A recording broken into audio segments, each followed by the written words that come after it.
Ser op på kraven og sådan, så der er både komfort og funktionalitet og detaljer. Og den er jo altså dyr, ikke? Den er dyr, ja. Men det vil så sige... Men så har man også en jakke, som man bare kan bruge i alle anledninger, og som også fungerer næste år, næste år igen. Og guld er jo altid godt, ikke? Guld holder, ja. Kan det også blive for varmt til vores klima? Altså det ved jeg ikke, om det kan. Det kommer jo an på, hvad man gør, men der er jo mange, der også står på ski og alt muligt andet. Så for eksempel her, der vil det måske være meget varmt. Hold da op. Er du okay? Ja, jeg er okay. Det er godt. Er du okay? Ja, det er godt.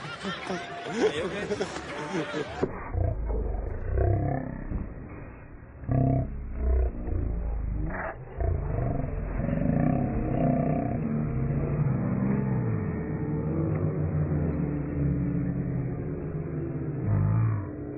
Andet, så for eksempel her, der vil det måske være meget varmt. Hold da op. Er du okay? Ja, jeg er okay. Det er godt. Er du okay? Ja, det er godt. Er I okay?